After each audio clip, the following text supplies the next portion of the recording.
গাজার আকাশে উড়ছে বিমান, তবে এটা যুদ্ধবিমান নয়, বরং বিভিন্ন দেশ থেকে আসা ত্রাণবাহী বিমান, যা দেখে বেঁচে থাকার শেষ আশাটুকু ফিরে পাচ্ছেন গাজাবাসী।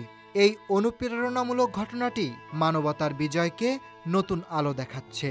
পৃথিবীর বিভিন্ন প্রান্ত থেকে একত্রিত হয়ে বিশ্ব আমাদের শেখাচ্ছে, মানুষের ভালোবাসা আর সহানুভূতি কখনোই থেমে থাকে না। যুদ্ধবিধ্বস্ত গাজায় পৌঁছানো প্রত্যেকটি সাহায্যের প্যাকেজ হৃদয়ের গভীর থেকে আসা এক অনাবৃত আবেগের প্রতিফলন। জর্ডানিয়ান গণমাধ্যমের বরাতে জানা গেছে, এখন পর্যন্ত 7 বার আকাশপথে ত্রাণ পাঠানো হয়েছে। এসব ত্রাণের মধ্যে রয়েছে খাদ্য সামগ্রী, ঔষধ এবং বিশেষ করে শিশু খাদ্য।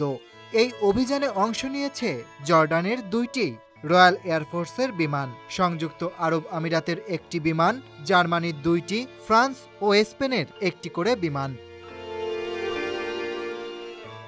মিশরের সেনাবাহিনী জানিয়েছে, গাজা অঞ্চলের দুর্গম এলাকায় ত্রাণ সরবরাহের জন্য 4টি সামরিক পরিবহন বিমান খাদ্য সহায়তা নিয়ে মিশর থেকে রওনা দিয়েছে। তবে এই মানবিক সহায়তার পরেও গাজার আকাশে অদ্ভুত এক নীরবতা বিরাজ করছে। ইসরায়েলি সামরিক বাহিনী কৌশলগত বিরতির ঘোষণা দিয়ে বলেছে, যুদ্ধ কিছুটা শিথিল করে রাখা হয়েছে, যাতে এই ত্রাণ আর মানবিক সহায়তার ধারাকে অব্যাহত রাখা যায়। যদিও ইসরায়েল দাবি করে যে এখানকার পরিস্থিতিতে অনাহারের কোনো বাস্তবতা নেই, তবুও গাজার মানুষের চোখে সেখানকার দুঃখ, কান্না ও খাবারহীন বাস্তবতা স্পষ্ট। 2023 সালের 7 অক্টোবর হামাসের হামলায় 1139 জন ইসরায়েলি নিহত এবং 200 জনের বেশি মানুষ জিম্মি হওয়ার পর ইসরায়েল হামাস যুদ্ধ শুরু হয়। এরপর থেকে ইসরায়েলি সামরিক অভিযানে গাজায় 60,000-এরও বেশি মানুষ নিহত হয়েছে বলে দাবি করেছে ফিলিস্তিনি কর্তৃপক্ষ।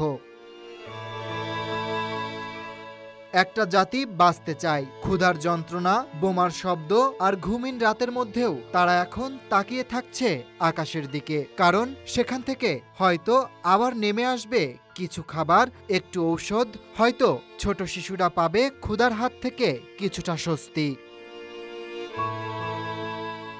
এই ঘটনাটি আমাদের মনে করিয়ে দেয়, মানবতা যতই বিচ্ছিন্ন মনে হোক, তবুও আমাদের ভালোবাসার শাখা আকাশ ছুঁয়ে যায়, সীমা ছাড়িয়ে যায়। প্রতিটি সহায়তার ড্রপ, প্রতিটি প্যাকেজ আমাদের বলছে, আমরা অপরিহার্যভাবে একসাথে থাকব গাজার পাশে।